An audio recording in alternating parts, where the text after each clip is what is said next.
చూద్దాం. ప్రధాని మోదీ నివాసంలో ఎన్డీఏ కూటమి నేతల సమావేశం ముగిసింది. దాదాపు గంటకు పైగా కూటమి ముఖ్య నేతలు చర్చలు జరిపారు. కాసేపట్లో రాష్ట్రపతిని కలిసి ప్రభుత్వ ఏర్పాటుకు ఆహ్వానించాల్సిందిగా కోరనున్నారు. మీటింగ్లో ప్రధానమంత్రి మోదీ పక్కనే చంద్రబాబు కూర్చున్నారు. మరోవైపు నడ్డా కూర్చున్నారు.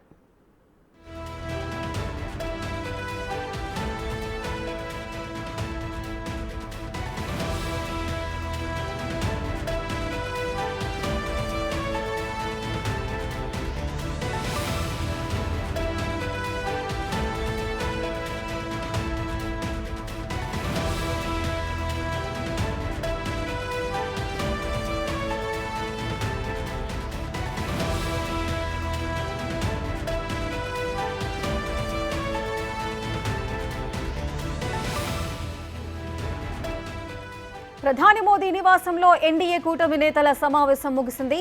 దాదాపు గంటకు పైగా కూటమి ముఖ్య నేతలు చర్చలు జరిపారు. కాసేపట్లో రాష్ట్రపతిని కలిసి ప్రభుత్వ ఏర్పాటుకు ఆహ్వానించాల్సిందిగా కోరనున్నారు. మీటింగ్లో ప్రధానమంత్రి మోదీ పక్కనే చంద్రబాబు కూర్చున్నారు. మరోవైపు నడ్డా కూర్చున్నారు.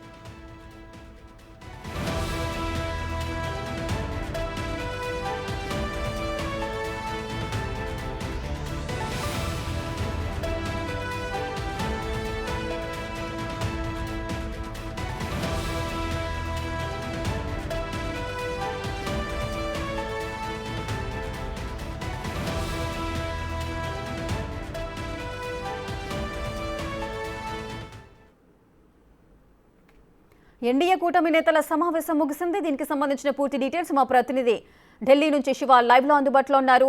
శివ, ఎన్డీఏ కూటమి నేతలు గంటకు పైగా చర్చలైతే జరిపారు. ఈ చర్చల్లో ఏ అంశాలు చర్చకొచ్చాయి? దీనికి సంబంధించిన పూర్తి వివరాలు ఏంటి? రైట్ రేఖ, కేంద్ర కేబినెట్కి సంబంధించి కొన్ని విషయాలపై కూడా ఈ ఎన్డీఏ కూటమి సమావేశంలో చర్చలు జరిగినట్లు తెలుస్తుంది. అంటే 4 గంటలకు ఎన్డీఏ కూటమి సమావేశం ప్రధాని నరేంద్ర మోడీ నివాసంలో మోదీ అధ్యక్షతన ఈ సమావేశం జరిగింది. ఈ సమావేశానికి ఇటు బీజేపీకి సంబంధించిన కూటమి నేతలు, అంటే బీజేపీ నేతలు, సీనియర్ నేతలు, మరోవైపు ఎన్డీఏ కూటమిలో ఉన్న కీలక పార్టీల నేతలందరూ కూడా ఈ సమావేశానికి హాజరయ్యారు. దాదాపు 4 గంటలకు ప్రారంభమైన సమావేశం గంటన్నర పాటు, అంటే 5 గంటల 30 నిమిషాల వరకు ఈ సమావేశం జరిగింది. అంటే గంటన్నర పాటు ఈ సమావేశం జరిగినట్లుగా తెలుస్తోంది. మనం విజువల్స్లో చూస్తే కూడా అంటే ప్రయారిటీ బీజేపీ తర్వాత సెకండ్ లార్జెస్ట్ పార్టీగా ఎన్డీఏ కూటమిలో టీడీపీ ఉంది. ఆ ప్రయారిటీని ప్రకారమే అక్కడ చంద్రబాబు, అంటే మోడీ పక్కన చంద్రబాబు పక్కన 3వ స్థానంలో నితీష్ కుమార్ జేడీయూ అధినేత, బీహార్ ముఖ్యమంత్రిగా ప్రెజెంట్ ఉన్నారు. కాబట్టి ఆయన 12 లోక్సభ స్థానాల్లో విజయం సాధించారు. ఆ తర్వాత ఇతర పార్టీలకు సంబంధించిన నేతలు ఒకరి తర్వాత ఒకరిని అక్కడ ప్రయారిటీ ప్రకారం కూర్చోబెట్టారు. మరోవైపు చంద్రబాబుకు అంటే మోడీ పక్కన జేపీ నడ్డా, బీజేపీ జాతీయ శ్రీ జేపీ నడ్డా, మరోవైపు రక్షణ శాఖ మంత్రి రాజ్నాథ్ సింగ్, కేంద్ర హోంమంత్రి అమిత్ షా, వీరందరూ కూర్చున్నారు. వారి తర్వాత ఇతర పార్టీలకు సంబంధించి, అంటే ఎన్డీఏ మిత్రపక్షంలోని ఇతర పార్టీలకు సంబంధించిన నేతలు ఎవరైతే ఉన్నారో, అంటే 24 స్థానాలు ఏవైతే వచ్చాయో ఇతర పార్టీలు, అంటే ఒక్కొక్క పార్టీకి 2 స్థానాలు, 4 స్థానాలు, 5 స్థానాలు ఎవరైతే వచ్చారో వారు కూడా ఈ సమావేశానికి హాజరయ్యారు. అంటే జితిన్ రామ్ మంజీ కానీ, జయంత్ చౌదరి, ఇతర పార్టీల నేతలందరూ కూడా, ఎల్జేపీకి సంబంధించిన చిరాగ్ పాస్వాన్, రామ్విలాస్ పాస్వాన్ కొడుకు చిరాగ్ పాస్వాన్, ఇలా మరికొంతమంది నేతలు, ఈ ఎన్డీఏ మిత్రపక్షంలో ఉన్న నేతలందరూ కూడా ఎన్డీఏ కూటమి సమావేశానికి హాజరయ్యారు. అంటే ప్రభుత్వ ఏర్పాటుకు సంబంధించి నిర్ణయాలు తీసుకున్నట్లుగా తెలుస్తోంది. ఇక ఈ సమావేశంలో దాదాపు గంటన్నర పాటు జరిగిన సమావేశంలో అందరి నేతల అభిప్రాయాలందరూ కూడా తీసుకున్నారు. ఎక్కువగా చంద్రబాబుతో ఎక్కువగా ముచ్చటించినట్లుగా కూడా మనకు ఆ విజువల్స్లో మనం చూడొచ్చు. చంద్రబాబు, మోడీ ఎక్కువగా దీనిపై ఎన్డీఏ కూటమికి సంబంధించి ప్రభుత్వ ఏర్పాటుకు సంబంధించి ఎక్కువగా చర్చించినట్లు కూడా మనకు చూస్తున్న విజువల్స్ని బట్టి మనకు అర్థమవుతుంది. వారితో పాటు ఇటు జేడీయూ అధినేత, బీహార్ ముఖ్యమంత్రి నితీష్ కుమార్, ఇతర పార్టీల నేతలు కూడా ఉన్నారు. ఇక్కడ బీజేపీలో అగ్రస్థానంలో ఉన్న నేతలు 3 కూడా దీనిలో ఈ సమావేశంలో పాల్గొన్నారు. ఇతర పార్టీలకు సంబంధించిన నేతలు కూడా హాజరయ్యారు. అంటే ఒకవైపు ప్రభుత్వాన్ని ఏర్పాటు చేయడానికి కావాల్సిన సంఖ్యాబలం ఉన్నప్పటికీ కూడా ఎవరు మొదటి నుంచి చివరి వరకు ఉంటారా లేదా అనేది వారి నుంచి భాగస్వామ్యం, ఎన్డీఏలో భాగస్వామ్యంలో ఉంటారా లేదా, ప్రధాని నరేంద్ర మోడీకి మద్దతు ఉంటుందా లేదా అనేది తెలుసుకునేందుకు ఈ సమావేశం ఏర్పాటు చేసినట్టు తెలుస్తుంది. ఇక ప్రతి ఒక్కరు కూడా ప్రధానిగా నరేంద్ర మోడీని ఎన్నుకుందాం, ఎన్డీఏ కూటమికి మా మద్దతు ఉంటుందంటూ కూడా అందరూ మద్దతు తెలిపినట్లుగా కూడా తెలుస్తోంది. దానిలో భాగంగానే ప్రభుత్వాన్ని ఏర్పాటు చేయడానికి కావాల్సిన మ్యాజిక్ ఫిగర్ దాటి ఇంకా ఎక్కువ స్థానాలు ఉన్నాయి కాబట్టి 293 లోక్సభ స్థానాలు ఎన్డీఏ కూటమి వైపు ఉన్నాయి కాబట్టి ప్రభుత్వాన్ని ఏర్పాటు చేయడానికి, సుస్థిర ప్రభుత్వాన్ని ఏర్పాటు చేయడానికి కావాల్సిన సంఖ్యాబలం మా దగ్గర ఉంది కాబట్టి రాష్ట్రపతిని కలిసి ప్రభుత్వాన్ని ఏర్పాటు చేయాలి, మా మిత్రపక్షాలందరి సపోర్టు ఎన్డీఏ కూటమికి ఉంటుంది అని తెలియజేసేందుకు మరి కాసేపట్లోనే రాష్ట్రపతి ద్రౌపది ముర్మును ప్రధాని నరేంద్ర మోడీ అధ్యక్షతన ఎన్డీఏ కూటమి అలయన్స్ పార్టీ నేతలందరూ కూడా కలిసి రాష్ట్రపతి భవన్కి వెళ్ళి రాష్ట్రపతి ద్రౌపది ముర్మును కలవబోతున్నారు. కలిసి ప్రభుత్వాన్ని ఏర్పాటు చేసేందుకు ఆహ్వానించాలని కోరే అవకాశం కనిపిస్తోంది. ఈరోజు ద్రౌపది ముర్మును కలిసిన తర్వాత 8వ తేదీన ఈ ప్రమాణ స్వీకార కార్యక్రమం జరగబోతోంది. సాయంత్రం ఈ ప్రమాణ స్వీకార కార్యక్రమం ఉంటుందంటూ కూడా బీజేపీ వర్గాలు తెలుపుతున్నాయి. మరోవైపు 7వ తేదీన పార్లమెంటరీ పార్టీ సమావేశం కూడా ఉంటుంది అనేది మరో ప్రచారం జరుగుతోంది. అది ఉంటుందా లేదా అనేది కూడా అధికారిక ప్రకటన చేయాల్సి ఉంటుంది.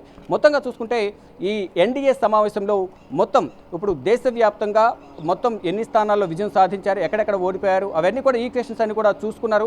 దానికి సంబంధించి కూడా చర్చలు జరిగినట్లుగా కూడా తెలుస్తోంది. కానీ ఇక్కడ బీజేపీ సింగిల్గా ప్రభుత్వాన్ని ఏర్పాటు చేసేందుకు కావాల్సిన సంఖ్యాబలం లేకపోవడం, ఇతర పార్టీలతో కలిసి ప్రభుత్వాన్ని ఏర్పాటు చేయడానికి కావాల్సిన సంఖ్యాబలం మొత్తం సరిపోవడంతో అంటే మొదటి నుంచి కూడా వీరందరూ మనకు సపోర్ట్గా ఉంటారా లేదా అనేది తెలుసుకునేందుకు ఈ సమావేశం ఏర్పాటు చేయడంతో పాటు మద్దతు అలాగే ప్రధానిగా శివ, ఈ మంత్రి అంటే ఇప్పుడు జరిగిన ఎన్డీఏ కూటమి సమావేశంలో అన్ని అంశాలు కూడా చర్చకు వచ్చిన సందర్భాలు ఉన్నాయా? కేవలం ప్రజెంట్ అయితే ప్రభుత్వాన్ని అయితే ఏర్పాటు చేసుకుందాం, మోదీ ప్రమాణ స్వీకారం అయితే చేపిద్దామనే వర్షన్ వినిపిస్తుందా? ఎందుకంటే మంత్రి మండలికి సంబంధించి అటు కేబినెట్ పదవులకు సంబంధించి ఎన్డీఏ కూటమిలో ఉన్న పార్టీలు కూడా వారి యొక్క ప్రాధాన్యతకు సంబంధించిన అంశాలన్నీ కూడా మాట్లాడుకున్న తర్వాతనే మోదీ ప్రధానిగా ప్రమాణ స్వీకారం చేయాల్సిన అవసరం ఉంటుంది. అంటే ఇవన్నీ కూడా ఒక కొలిక్కి వచ్చాయనుకోవచ్చా? డెఫినెట్గా కొంతమేర వచ్చినట్లుగానే సమాచారం ఉంది. అంటే ఇటు ప్రధానిగా నరేంద్ర మోడీ ఎన్నుకోవడంతో పాటు ఎన్డీఏ కన్వీనర్ ఎవరు అనే దానిపై కూడా ఒక నిర్ణయం తీసుకున్నట్లుగా తెలుస్తుంది. మరోవైపు క్యాబినెట్కి సంబంధించి అంటే అన్ని పార్టీలకు సంబంధించి ఎన్డీఏ కూటమిలో ఎవరైతే పార్టీల అధినేతలు ఎవరైతే ఉన్నారో అంటే అన్ని పార్టీలకు సంబంధించిన అధినేతలందరూ కూడా ప్రతినిధులుగా హాజరయ్యారు. వారి అభిప్రాయాలను ఈ సమావేశంలో తెలిపినట్లుగా, వారి అభిప్రాయాలను వెల్లడించినట్లుగా తెలుస్తుంది. అందరి నుంచి కూడా ప్రధాని నరేంద్ర మోడీ ఫీడ్బ్యాక్ తీసుకున్నట్లుగా కూడా మనకు తెలుస్తోంది. అందరి నుంచి అభిప్రాయాలు సేకరణ చేసి ఇటు ప్రధానిగా నరేంద్ర మోడీని ఎన్నుకోవడంతో పాటు ఎన్డీఏ కన్వీనర్గా ఎవరిని పెట్టాలనేది ఒక ప్రతిపాదన ముందుగానే ఒక నిర్ణయం తీసుకున్నట్టు తెలుస్తుంది. అంటే ఇక్కడ ఎన్నికల ఫలితాలు వచ్చిన రోజే ఇటు ప్రధాని నరేంద్ర మోడీ అమిత్ షా చంద్రబాబుకు ఫోన్ చేసి ఎన్డీఏ కన్వీనర్గా ఉండాలి అని ప్రతిపాదన పెట్టినట్టుగా తెలుస్తుంది. దానికి సంబంధించి చంద్రబాబు ఈరోజు ఈ సమావేశంలో చర్చించినట్లుగా తెలుస్తుంది. అంటే గతంలో కూడా ఎన్డీఏ కన్వీనర్గా చేసిన అనుభవం అనేది చంద్రబాబుకు ఉంది. ఈ నేపథ్యంలో మళ్ళీ చంద్రబాబుకి కన్వీనర్గా ఇవ్వాలి అనేది ఒక ప్రతిపాదన ఉన్నట్లుగా సమాచారం అయితే ఉంది. కానీ ఇప్పుడు అధికారిక నిర్ణయం తీసుకున్నారా లేదా, అధికారిక ప్రకటన చేస్తారా లేదా అనేది కూడా వేచి చూడాల్సింది. వీటితో పాటు అంటే ప్రభుత్వాన్ని ఏ విధంగా ఏర్పాటు చేయాలి అనే అంశంతో పాటు ఎన్డీఏ కన్వీనర్ అలాగే కేబినెట్ బెర్తులు అంటే ఎవరెవరికి ఏ పోర్ట్ఫోలియోలు ఇవ్వాలి, ఏపీకి సంబంధించి ఎన్ని పోర్ట్ఫోలియోలు ఇవ్వాలి, మొత్తం అక్కడ 21 లోక్సభ స్థానాలు ఉన్న ఏపీ నుంచి అటు బీజేపీ 3, జనసేన 2, టీడీపీ 16 మొత్తం 21 స్థానాలు ఉన్నారు కాబట్టి అత్యధిక స్థానాలు సాధించిన పార్టీ టీడీపీకి ఎక్కువ పోర్ట్ఫోలియోలు ఇచ్చే అవకాశం ఉంది.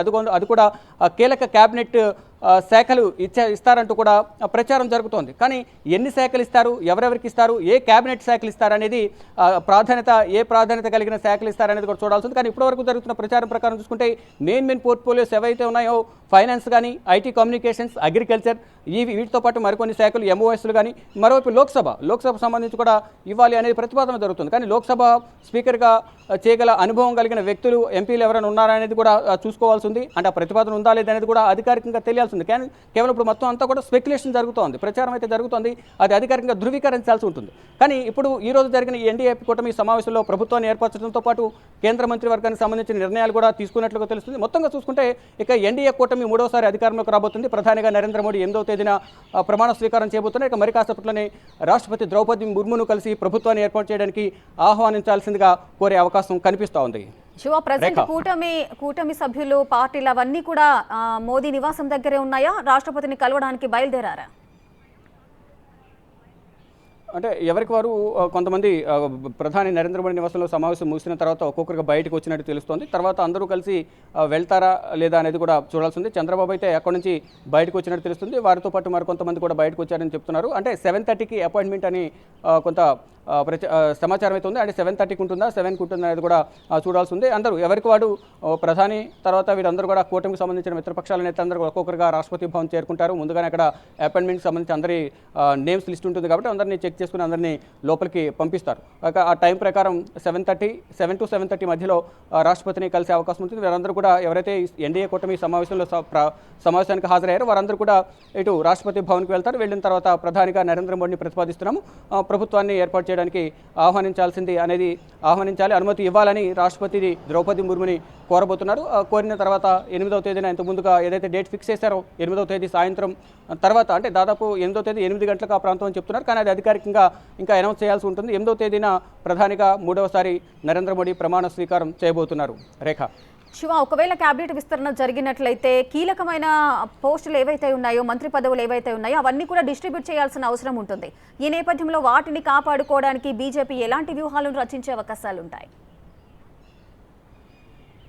రైట్, కామన్గా మెయిన్ పోర్ట్ఫోలియోస్ కూడా ఏ పార్టీ కూడా ఇతర పార్టీలకు ఇతర కూటమి మిత్రపక్షాల నేతలకు ఇచ్చే అవకాశం ఉండదు. ఇప్పటి వరకు చూసుకుంటే ఇటు హోంశాఖ కానీ, ఫైనాన్స్ కానీ, రక్షణ శాఖ కానీ, ఇతర కొన్ని కీలక శాఖలు ఏవైతే ఉన్నాయో, పట్టణాభివృద్ధి కానీ ఇతర శాఖలు ఏవైతే ఉన్నాయో అవన్నీ కూడా బీజేపీ చేతులు ఉన్నాయి. కేంద్ర హోంమంత్రి అమిత్ షా ఇటు ఫైనాన్స్ శాఖ ఏపీకి ఇస్తారని ఒక ప్రచారం జరుగుతుంది. కానీ నిర్మలా సీతారామన్ ఫైనాన్స్ శాఖగా ఉన్నారు, రక్షణ శాఖ మంత్రి రాజ్నాథ్ సింగ్ ఉన్నారు. ఇలా కొన్ని కీలక శాఖలన్నీ కూడా బీజేపీ చేతుల్లోనే ఉండే అవకాశం ఉంది. కానీ కొన్ని శాఖలు ఇస్తారు. ఎంఓఎస్ కానీ ఒక కీలక శాఖ ఏపీకి ఇస్తారా? అసలు ఈ క్యాబినెట్లో టీడీపీ జాయిన్ అవుతుందా లేదా? ఆ నిర్ణయాలన్నింటిపై కూడా ఈ రోజు జరిగిన ఎన్డీఏ సమావేశంలో నిర్ణయాలు తీసుకున్నట్టు తెలుస్తుంది. ఒకవేళ ఇస్తే మాత్రం కొన్ని కీలక శాఖలతో పాటు ఎంఓఎస్లు కూడా ఇస్తారు అనే ప్రచారం అయితే జరుగుతుంది. ఆ కీలక శాఖలు ఏంటి అనేది కూడా అంటే ఎప్పటివరకు ఎవరు కూడా లీక్ చేస్తున్న పరిస్థితి కనిపించలేదు. అంటే కొంతమంది టీడీపీ నేతలను బిగ్ టీవీ సంప్రదించిన నేపథ్యంలో అంటే ఇప్పుడో తెలియదు, కొంత సమయం పడుతుంది, అంటే వారి దగ్గర ఇన్ఫర్మేషన్ ఉన్నప్పటికీ లీక్ చేసేందుకు వారు ఇష్టపడడం లేదు. అంటే ఏ విధంగా ప్రచారం జరుగుతుంది అనేది కొంచెం వారు భయపడుతున్న పరిస్థితి కనిపిస్తుంది. ఇప్పటివరకు ఎవరు కూడా ఈ స్పెక్యులేషన్కి ఫుల్ స్టాప్ పెట్టే విధంగా ఎవరు కూడా అక్కడ సమాచారం ఇవ్వడం లేదు, ఎవరు కూడా మాట్లాడే పరిస్థితి లేదు. అంటే మొత్తంగా చూసుకుంటే కొన్ని స్పెక్యులేషన్స్ మధ్య ఇంతకుముందు చెప్పినట్టు కీలక శాఖలకు సంబంధించి ప్రచారం జరుగుతుంది. ఇటు జాతీయ మీడియాలో కానీ ఇటు రీజనల్ తెలుగు మీడియాలో కూడా కొంత ప్రచారం అయితే జరుగుతుంది. కానీ అది ఎంతవరకు కరెక్టు అనేది అధికారికంగా ధృవీకరించాల్సి ఉంటుంది. అప్పుడు సమావేశం ముగిసింది కాబట్టి ఈరోజు సీఎం రమేష్ కూడా బీజేపీ ఎంపీ ప్రెస్ మీట్ నిర్వహించబోతున్నారు. ఆ సమావేశం ద్వారా ఏమైనా సీఎం రమేష్ లీకులు ఇస్తారనేది కూడా చూడాల్సి ఉంది. లేదా టీడీపీకి సంబంధించిన నేతలు ఎవరైనా ఎవరికి క్యాబినెట్ ఇస్తారు, అసలు ఎన్ని క్యాబినెట్లు ఇస్తారు, ఆ క్యాబినెట్లకి టీడీపీ ఉంటుందా లేదా అనే దానిపై కూడా చర్చ జరిగిందా లేదా అనే విషయాలపై కూడా కొంతవరకు ఈరోజు సమాచారం అందే అవకాశం కనిపిస్తుంది. సాయంత్రం సీఎం రమేష్ ప్రెస్ మీట్ ద్వారా కూడా కొన్ని విషయాలు తెలిసే అవకాశం ఉంది. Rekha, right, thank you Shiva, thanks for the live details.